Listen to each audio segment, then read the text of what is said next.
Olá a todos que nos ouvem e nos assistem. Esse aqui é mais um episódio do podcast Agro e Prosa. E teremos como tema deste episódio o cenário da fruticultura no Maranhão. E para falar sobre esse tema, eu trouxe o queridíssimo doutor José Ribamar Guzmão Araújo, professor titular da Universidade Estadual do Maranhão. E quem vai falar sobre esse assunto vai ser eu, João Henrique Coelho Pires, aluno do terceiro ano do curso de agronomia da Universidade Estadual do Maranhão. Eu queria saber quem é o professor Guzmão. Quem é que está esse tempo todo aí na universidade? Fala um pouco sobre você, professor. Bem, primeiro dizer que é uma honra, uma satisfação estar com vocês aqui, participando deste episódio do Agro e Prosa Podcast.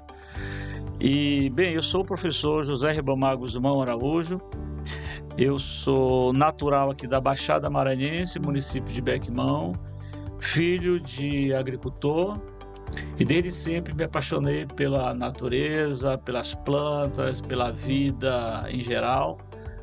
E por isso resolvi fazer agronomia já naquela época aqui no curso de agronomia da UEMA em São Luís. Depois eu fiz mestrado na Unesp Jaboticabal em São Paulo e doutorado nessa mesma instituição. E no momento eu sou professor do curso de agronomia, da disciplina de fruticultura e de fisiologia e manejo pós-colheita. E também do curso de agroecologia, do programa de pós-graduação em agroecologia da UEMA já há 22 anos aproximadamente. Certo. Professor, eu queria saber também como que dá esse seu envolvimento no setor da fruticultura no estado do Maranhão. No sentido assim, porque o senhor está tanto na área acadêmica, né, mas também na área profissional, o senhor já teve, se envolveu, né, com empresas, participações em empresas? Na verdade, não. A minha vida toda foi dedicada mesmo à área acadêmica, embora filho de agricultor, mas naquela época você trabalhava mais com as culturas agroalimentares tradicionais, né? A fruticultura no estado, ela nunca teve uma importância no passado tão grande como está tendo agora, em todo o Nordeste brasileiro e também aqui no Maranhão. E essa importância vai desde o campo social, do campo econômico, do campo ambiental. E desde sempre, na verdade, me apaixonei por esse segmento das fruticulturas, né? Pela riqueza que tem aqui no estado e também em todo o país. O Brasil é o berço, tem a maior diversidade de fruteiras do globo. Em torno de 25% da diversidade de frutas do mundo são daqui do continente brasileiro, especialmente da Amazônia e também do Cerrado e de zona de transição. E é por isso que o Maranhão também tem essa riqueza tão grande. Certo. O senhor falou ainda há pouco toda essa riqueza de frutas, né?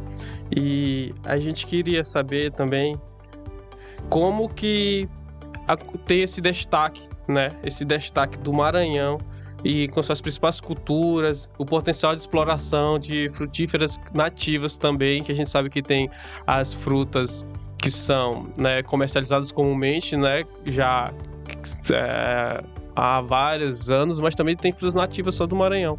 Então, como é que se dá esse potencial aí das frutas nativas no Maranhão? Bem, primeiro é importante dizer que a gente não come frutas, a gente aprecia frutas, como aprecia o vinho e uma boa bebida. As frutas são alimentos nobres, muito nobres, né? Então, realmente precisa ser apreciado devido à sua riqueza alimentar e nutricional. E cada uma delas tem a sua particularidade, tem a sua composição, tem a sua riqueza, tem o seu aroma e o seu sabor especial. E aqui no Maranhão, como no Nordeste brasileiro, é a região mais importante de produção de frutas aqui do país, né? É o Nordeste brasileiro. E aqui no Maranhão, especificamente, nós temos 4 frutas principais, segundo os dados do IBGE, que é o caju, depois nós temos a banana, o abacaxi e a melancia, né? A melancia, ela é na verdade, uma olerícola, mas enquanto produto comercial ela está ranqueada entre as frutas, né? O caju, ele é dominante na região dos Lençóis Maranhenses, né? É a maior área cultivada no estado, em torno de 15 mil hectares. É composto de cajueiros gigantes, principalmente, né? Cajueiros de baixa produtividade, mas está crescendo também a inserção dos clones anões precoces, que foram desenvolvidos pela Embrapa. E se aproveita tanto a castanha quanto o pedúnculo, né? Que se faz suco. Na sequência, nós temos a banana. A banana já é uma fruta muito popular, né? É a fruta mais consumida no mundo e, claro, aqui no Brasil, no Maranhão também. É a segunda fruta mais produzida no Brasil. E aqui no Maranhão também ela é a segunda fruta mais importante. E ela é, digamos assim, pulverizada em todo o estado, todo o município do estado. Segundo dados do IBGE, nós temos produção de banana. A produtividade é baixa devido à tecnologia empregada, né? O acesso à informação, a assistência técnica que precisam melhorar para a gente aumentar a produtividade. Mas eu posso citar como exemplo de sucesso da bananicultura no Maranhão a fazenda Cajuapara, no município de Itinga, no Maranhão. Enquanto a produtividade maranhense está na faixa de 14 toneladas por hectare, nessa fazenda Itinga, a gente alcança algo em torno de 50 toneladas por hectare. Ou seja, uma meta desejável para a maioria dos agricultores, né? Isso requer tecnologia, investimento e requer também, logicamente, conhecimento, né? Ver assistência técnica. A terceira cultura é o abacaxi, né? E o abacaxi já é regionalizado. Algo em torno de 40 municípios apenas produzem abacaxi no Maranhão. E aí estão concentrados no município de São Domingos do Maranhão, região central, né? Centro-norte maranhense, com a variedade pérola, principalmente. E temos outro abacaxi, que é o Turiaçu, que é cultivado exclusivamente ou quase exclusivamente no município de Turiaçu, né? São variedades completamente diferentes e também cultivadas em biomas e ambientes e com manejos diferentes, né? O Turiaçu já é uma variedade nativa do estado, né? Que foi, digamos, melhorada, aperfeiçoada por agricultores familiares e depois pesquisadores da UEMA, entre outros, eu estive presente desde o começo. Nós começamos a melhorar o sistema produtivo dessa cultura.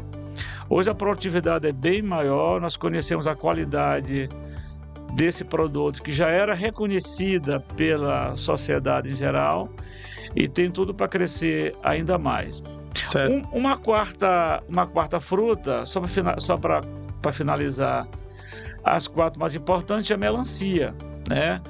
A melancia, embora seja cultivada em pequenas áreas e sempre com cultivo irrigado, ela se concentra na região da Baixada Maranhense e em alguns pontos na região central e região sul do estado, né? A melancia também alcança altas produtividades, são frutas também muito populares, né? Melancias da casca verde, do miolo e da polpa vermelha, tem umas 3, 4 variedades importantes, né? Tem alguns problemas de vírus, problemas de manejo que precisam ser melhorados, mas consegue-se renda rápida com a melancia, porque em 90 dias você está colhendo, né? E o Maranhão tem tudo para crescer com a produção de melancia. Certo. Na verdade, o senhor falou ainda há pouco sobre o abacaxi pérola, né, e o abacaxi Turiaçu. Eu sei que aqui na nossa cidade, São Luís, ele tem uma fama muito grande, né? Mas eu queria saber, em outras regiões do Brasil, como se dá? Ele ainda está muito centralizado aqui no Maranhão, essas cultivares, ou eles já chegaram em outras regiões do país? Sim, uma ótima pergunta. O pérola é uma variedade nacional, né? O pérola 80% da área cultivada no Brasil é com pérola. Ele é cultivado desde o Rio Grande do Sul até os estados do norte da Amazônia. Já o Turiaçu, ele a princípio está concentrado apenas aqui no Maranhão e no município de Turiaçu. Mas já há também 30 a 35 hectares sendo cultivados em São Domingos, né, do Maranhão, que é a região predominante do pérola. A produção do abacaxi Turiaçu é muito baixa, ela não atende nem a demanda maranhense. É por isso que ele não alcança mercados tão distantes. Ele chega em Teresina, chega em Belém, Imperatriz, está circunscrito ao território maranhense, no caso a comercialização, e 90% dela aqui em São Luís. Na verdade é uma questão de escala. Como é ainda um produto trabalhado por agricultores familiares, o que é muito bom, porque eles fazem dentro de uma linha de impacto ambiental muito baixo, né, sem uso de agrotóxicos, por exemplo, é um abacaxi limpo, né? Mas ele precisaria ser expandido às áreas de cultivo para outras regiões do estado. Isso também careceria um pouco mais de pesquisa, para a gente avaliar o comportamento dele em termos de qualidade na região em outras regiões do estado. Então, a chegada desse abacaxi em São Paulo, Brasília, até o Rio Grande do Sul e mesmo o Mercosul vai depender da expansão do cultivo dele, tanto em Turiaçu quanto em São Domingos e outras regiões do estado. Aí eu queria destacar um projeto que nós temos feito já mais ou menos há 5 anos, que é um projeto interinstitucional, envolvendo o EMA, SEBRAE, a GERP, SAF, quem mais? O Ministério da Agricultura, o NPI, que é um projeto de indicação geográfica do abacaxi Turiaçu, que é uma espécie de certificação territorial do abacaxi. Ele ganharia um selo, né? Esse projeto ele está em andamento, que caracteriza que o produto ele é um produto nobre e ele é cultivado com alta qualidade naquela região dele de origem, né?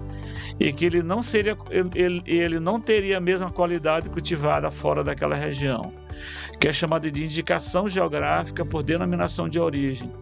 Esse projeto está em andamento. Até o final desse ano vai estar sendo submetido ao NPI, e aí vamos ver se seja aprovado, que vai ser muito bom para os produtores de Turiaçu, mas não impede que ele continue sendo produzido em outras regiões do estado, com a diferença de que os produtores fora de Turiaçu não receberiam esse selo de indicação geográfica. Certo, muito bem, professor. Sabemos também que o senhor trabalha com o bacuri, né? Porque eu queria falar agora sobre frutas silvestres, né? Frutas que estão muito presentes no Maranhão. E temos aí o cupuaçu, o bacuri, né? Como eu já falei, que o senhor trabalha com o bacuri. E também o açaí, que aqui a gente chama de jussara. Queria que o senhor falasse um pouco sobre como é que está essa perspectiva de produção do bacuri aqui no estado do Maranhão. Se tem potencial de venda para outro estado, comercializar aqui, se tem viabilidade econômica, né? Produzir bacuri hoje em dia, porque a gente sabe que o processo de germinação dele é muito demorado, né? Que você falasse um pouco sobre isso. Sim. O Maranhão, por ser um estado de transição de climas, de biomas, etc., ele tem uma diversidade muito grande de fruteiras nativas, né? E nós já catalogamos aqui no estado, até publicamos em 2004, numa publicação da Agroecologia, em torno de 38 espécies frutíferas nativas e ou de ocorrência natural no estado. Essa lista hoje nós já atualizamos para 51 espécies de fruteiras nativas originárias ou de ocorrência natural aqui no estado. Mas tem 4 espécies que a gente destaca, né? Que seria, nessa ordem, o açaí, o cupuaçu, o bacuri e mais a tanjaroa, que é uma tanja... Essa eu não conhecia, isso daqui não conhecia, tanjaroa. Que foi naturalizada, né? A tanjaroa. O açaí é a principal fruteira nativa do Brasil que foi já domesticada, né? Que já tem todo o sistema de produção estabelecido. É uma espécie que saiu da várzea para o ambiente terra firme, né? Por adaptação, por melhoramento genético, estratégias tecnológicas para você conseguir produzir ela fora do seu ambiente natural. Até porque onde ela ocorre são APPs, são áreas de preservação permanente, né?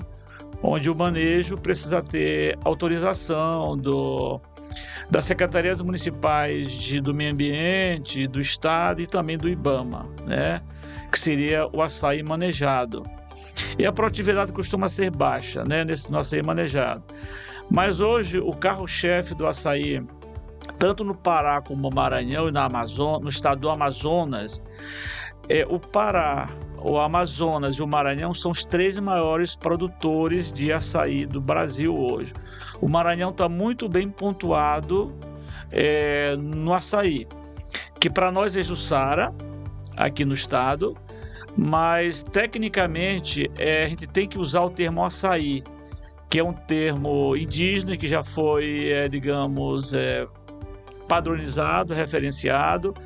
Então, embora nos festivais, nas feiras, tipo aqui a festa da Jussara de Maracanã, você não vai falar que é festa do açaí de Maracanã, né? Vamos manter festa da Jussara do Maracanã, que é como ela é conhecida. Mas comercialmente, agronomicamente, a gente deve usar o termo açaí, porque é o nome nacional e é o nome hoje mundial, é açaí, né? O mundo está consumindo açaí produzido aqui no Brasil via exportação de polpa. Claro que esses cultivos hoje em grandes áreas, eles são feitos todos com irrigação. As mudas de açaí recém-plantadas, se você não irrigar, elas morrem, né? Em 3, 4 meses elas estão morrendo no período de déficit hídrico aí de 4 a 5 meses. Então, você precisa irrigar o açaí para você ter alta produtividade. Quando eu falo alta produtividade, é em torno de 10 a 12 toneladas por hectare. Contrariamente ao açaí da várzea, que é na faixa de 3 a 4 toneladas por hectare. Uma outra polêmica que tem muitas vezes é que o açaí do Pará é melhor do que o do Maranhão e vice-versa. Nada, isso aí é bobagem, porque a espécie botânica é a mesma, tudo Euterpe oleracea. Aqui no Maranhão e no Pará é a mesma espécie, né, que ocorre no chamado Baixo Amazonas, né, que contempla o estado do Maranhão. O que existe às vezes são nomes diferentes, como Jussara aqui, açaí lá, mas na verdade é a mesma coisa. E para não confundir mais ainda, existe a Jussara da Mata Atlântica, que é a Euterpe edulis. Lá sim é chamada de Jussara. A diferença dela para o nosso do Pará é que o nosso produz toceira, pé-filhos, brotamento. E a da Mata Atlântica ela é uma palmeira monocaule, né, estipe único. Ela não pé-filha. Inclusive, recentemente, dado o boom que o açaí representa comercialmente, o açaí da Mata Atlântica também está sendo utilizado para a produção de polpa. Olha que interessante. Tamanho é o valor que essa fruta tem hoje, né, para o Brasil e para o mundo.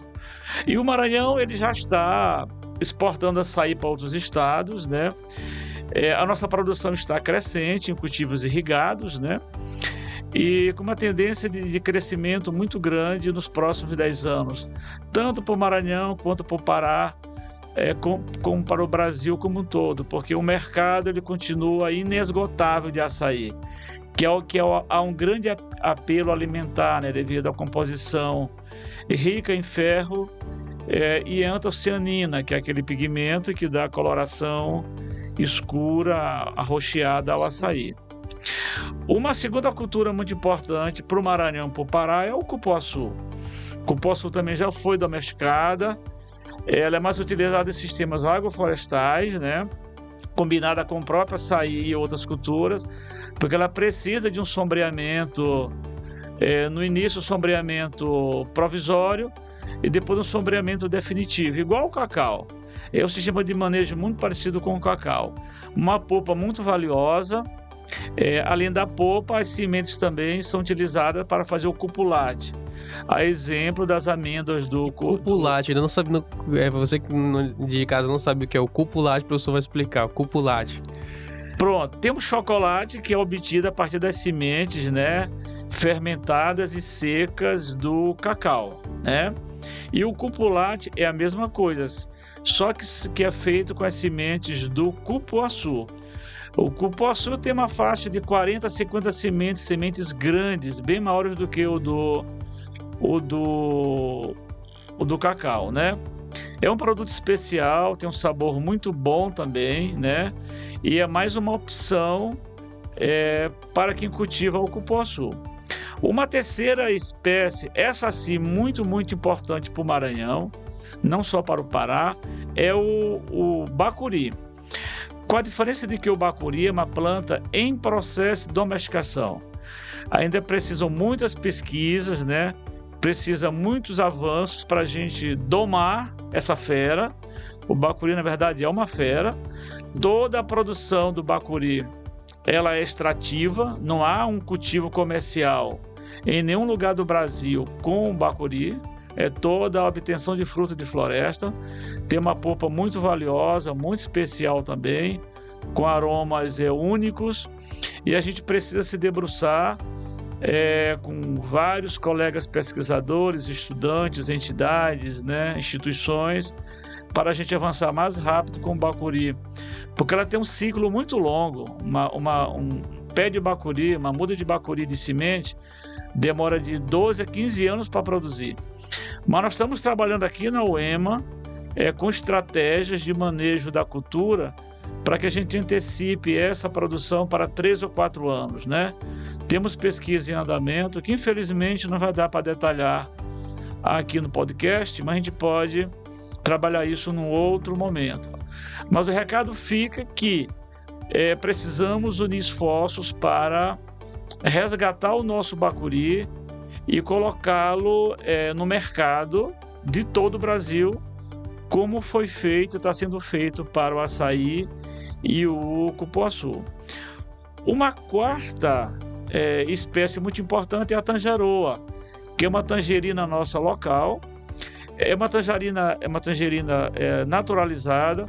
Tem muito aqui na região do Munim, região de Itapecuru, da Baixada Maranhense, mas na verdade ela existe em todo o Maranhão. E foi levada há alguns anos para o Pará. O Pará tem produzido muito ela. Aqui do Maranhão é mais de fundo de quintal. É uma tangerina da casca verde e ela é muito saborosa. A gente precisa também resgatar essa tangeroa e levar para o segmento produtivo, né? Devido à riqueza de vitamina C. E as tangerinas, em geral, são muito saborosas, né? E essa nossa não perde para outras tangerinas, vamos chamar assim, de alta qualidade, cultivadas em regiões de clima subtropical. Certo. Professor, a gente sabe que o produtor, independentemente da cultivar que ele esteja ali produzindo, ele enfrenta vários desafios, né? Tanto edafoclimáticas como desafios econômicos, certo? E eu queria que o senhor falasse um pouco qual hoje é o principal desafio para o produtor de fruticultura. Bom, na verdade são vários desafios, né? Eu podia elencar aqui que um dos principais ainda para a fruticultura maranhense é a questão da difusão de tecnologias. Muitas culturas comerciais, como banana, abacaxi, mamão, manga, maracujá e outras, já há tecnologia disponível para essas culturas. E a gente sabe que essa inserção de tecnologias reflete diretamente em duas coisas: em produtividade, que aumentam, né? A produtividade maranhense é baixa em relação à produtividade nordestina em geral. E o outro aspecto é a qualidade dos frutos. As frutas são produtos perecíveis, né? Produtos sensíveis e que requer um alto padrão de qualidade para você alcançar o mercado e também, inclusive, o mercado externo. Então, seria melhorar o sistema de transferência de tecnologia, ou seja, assistência técnica e extensão rural, aliado ao aumento de pesquisas para as fruteiras nativas e também linhas de créditos, tanto para produção quanto para comercialização das frutas. Seriam esses desafios principais. A gente vê ainda que tem muitos desafios que ainda precisam ser superados, né, para que o produtor maranhense ele consiga essa ascensão no mercado, consiga, de certa forma, viver, né, bem com a fruticultura. E você falou de tecnologia. Existe o PIF, né, que é a produção integrada de frutas, mas só que muita gente de casa não sabe o que é o PIF. Você poderia explicar assim, de forma rápida o que seria o PIF? Sim. A produção integrada de fruto, PIF, ela é feita já em várias regiões do Brasil. Para as fruteiras, esse sistema já está desenhado, já está elaborado para em torno de 20 fruteiras, né? As principais fruteiras comerciais nossas, temperadas e tropicais, elas já são produzidas no sistema PIF, e é um sistema que foi elaborado e ele é controlado pelo Ministério da Agricultura. Ele consiste em quê? Consiste na minimização e otimização de agroquímicos no sistema produtivo, né? Com controle muito intenso daquilo que é utilizado, tanto em termos de manejo de solo, como os corretivos, os fertilizantes, né? Fertirrigação, etc. E principalmente os produtos que são aplicados preventivamente ou para controle de pragas e doenças nos pomares, né? Então há um controle muito rígido disso, inclusive com análise dos limites mínimos de resíduo, né, desses agroquímicos, porque eles passam por rastreabilidade. Então toda a fruta brasileira, por exemplo, que vai para exportação, ela é feita sob regime de PIF, desde a maçã lá de Santa Catarina, com a uva do Rio Grande do Sul, e com as mangas e uvas e goiabas e mamões do Vale de São Francisco. Todas elas são cultivadas sob regime de PIF para você alcançar os mercados de exportação. Então, na verdade, não é um sistema orgânico, é um sistema intermediário entre o orgânico e entre o convencional, em que você integra várias práticas, inclusive o manejo integrado de pragas, manejo integrado de doenças, manejo integrado de ervas daninhas, né? E um controle muito rígido dos agroquímicos que são aplicados. Então você reduz para alguns produtos, enquanto no convencional você aplicaria, por exemplo, vamos estabelecer um índice de 100%, no de PIF você pode reduzir em 60%, 70%, né, o uso e a quantidade deles, né? Exatamente porque os países importadores, eles têm uma preocupação muito grande com a questão da segurança alimentar com relação à saúde. Evitar contaminação, evitar alergias, problemas de câncer, né? E é claro que isso não é só para o consumidor de outros países. Uma grande parte dessas frutas que não são exportadas sob o sistema de PIF, elas também alcançam nós aqui no mercado interno, né? Não é só para os europeus, americanos e asiáticos, nós também temos direito de consumir frutas de melhor qualidade e mais seguras sob o ponto de vista de saúde. Isso é muito importante. Ou seja, então o produtor, se ele quer ter destaque, ele quer exportar, mas também quer produzir um alimento, digamos assim, com toda essa qualidade, esse controle, ele vai ter que se adequar a essas características do PIF, certo?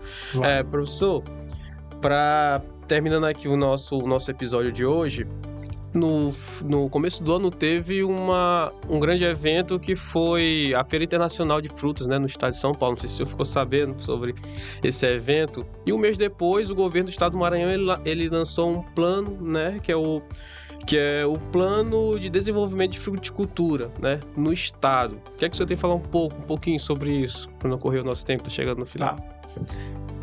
Bom, a Fruit Attraction, que aconteceu em São Paulo, ela é uma feira que já acontece na Europa há muitos anos, né? E ela é, na verdade, uma feira de origem espanhola. A Espanha foi quem começou com essa feira, que tem acontecido em alguns países. E ano passado, o governador do estado do Maranhão, junto com a equipe da Sagrima e outros técnicos do governo, participaram dessa feira, né, junto, claro, com vários estados brasileiros, e candidataram o Brasil para realizar a feira esse ano, que aconteceu em São Paulo, acho que é uns 3 meses atrás, mais ou menos, né? Eu recebi o convite para participar da feira, mas por questão de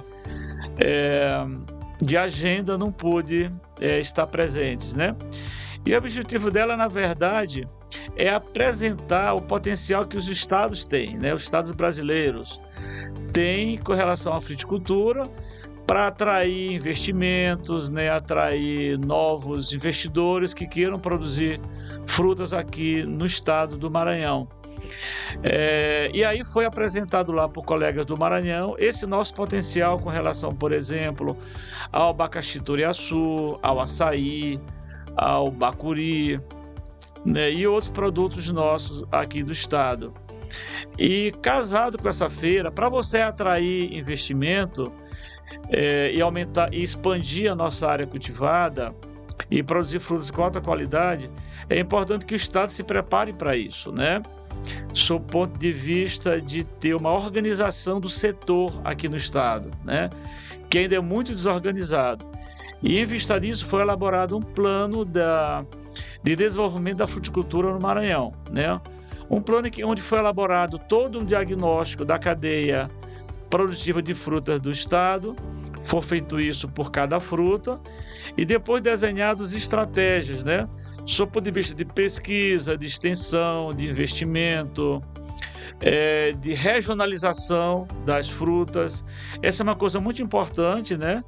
O que está contemplado no plano, que é a necessidade de se fazer zoneamento, PEDO agroclimático para nossas fruteiras. Por exemplo, ter um produtor de São Paulo, ou da Argentina, ou da Espanha, que quer produzir manga no Maranhão, tá? E vai perguntar para o estado qual é a melhor região para cultivo de manga no estado, para que eu tenha 2 safras, como tem em Petrolina, por exemplo. Então o estado tem que responder. Isso é feito baseado, então, no zoneamento que está contemplado no plano. O plano, então, é uma carta de intenção. Ele tem que ser transformado em programas, esses programas transformados em projetos, né? Então, é uma coisa que de um tempo de maturidade de, no mínimo, 5 anos, para que você implemente várias ações paralelas, né? No campo da pesquisa, da extensão rural, dos zoneamentos, da infraestrutura, projetos estruturantes, própria simulação de exportação via porto de Itaqui, que se você aumenta muito a área cultivada com produtos de alta qualidade, você vai precisar escoar, inclusive para outros mercados. Então esse plano, ele norteia também ações nesse sentido. Certo, professor. Agora, para finalizar, nosso tempo está acabando. A gente que, como da universidade, a gente sabe a importância, né, da pesquisa de extensão. O senhor teria algum recado, alguma coisa para falar sobre sobre essa importância, né, da pesquisa da extensão para o desenvolvimento do cenário da fruticultura no estado do Maranhão? Há uma frase meio batida que fala que desenvolvimento está atrelado a conhecimento, né? Sim. Que conhecimento é sinônimo de desenvolvimento, por consequência. Eu acho que esse é o nosso grande problema aqui no estado. Não para as culturas comerciais. Para as culturas comerciais, nós podemos olhar para a extensão, para a difusão de conhecimento. Mas para nossas nativas, a gente precisa ter um olhar todo especial e, de fato, eu acho que o grande gargalo é a quantidade de pesquisadores que nós temos, é muito pouco, né? Pesquisadores envolvidos na pesquisa com fruticultura. Nós temos instituições importantes como a UEMA, a Emasul, a Embrapa, a UFMA, os IEMAs, o IFMA, né? A própria AGERP. Esses órgãos todos precisam preparar seus pesquisadores e direcionar seus pesquisadores para atuarem no campo da fruticultura no estado, quer com frutas comerciais para resolver gargalos localizados, quer para o avanço no conhecimento com as fruteiras nativas. E um outro ponto nessa perspectiva é recursos, né? Seria o fomento para a pesquisa. A FAPEMA é muito importante nisso. Nós temos mais o CNPq, temos a a CAPES, temos a FINEP, mas a FAPEMA ainda deixa a desejar, embora ela seja muito importante para nós, com relação aos recursos, o orçamento dela para investir em pesquisa é muito baixo, né? Então, o governo do estado precisa canalizar, é o recado que eu deixo para o governo do estado, precisa canalizar 3 vezes mais, no mínimo, 3 vezes mais recursos para a FAPEMA, não só para bolsas, para eventos, para apoio à publicação, mas também para investimento direto em ciência e tecnologia voltado para a fruticultura do estado. Isso é muito importante. E, por outro lado, também que seja dado uma maior atenção, o melhor aparelhamento humano e material para a nossa agência de pesquisa estadual, que é a AGERP, né? Com relação às ações de pesquisa e de assistência técnica aos nossos agricultores. E, para finalizar, eu diria, pessoal, vamos consumir frutas, né? Fruta não é um alimento caro, é um alimento nobre. Troque refrigerantes por suco de frutas, né? Troque algumas comidas aí, muito fast food. Não estou dizendo que os jovens não devam comer fast food, mas troque esse alimento, substituam ou intercalem com frutas. Andem com maçã, com banana e outros produtos na mochila, no bolso, né, que são produtos então muito nobres, muito especiais. Vamos aumentar o consumo, isso ajuda os nossos produtores, né? Aumenta a demanda, o preço cai, né? Porque é uma questão de saúde. Frutas não é uma questão de encher, como fala o maranhense, encher o bucho. Não. Fruta é uma questão de você estar pensando na sua saúde, porque é um alimento nobre. Vamos apreciar, né? Sem moderação. Certo. Obrigado e um abraço a todos e a todas. Certo, vai ajudar, né, a saúde e principalmente o bolso também dos produtores, né, consumindo bastante frutas. Bom conselho, professor. Eu queria agradecer, tá? Agradecer ao senhor por aceitar o nosso convite. E a gente espera uma próxima, tá? Então, você que gostou do nosso podcast, compartilha aí com os amigos, com a família, para alguém que tá pensando em ser produtor. E até o próximo episódio. Agro e Prosa Podcast.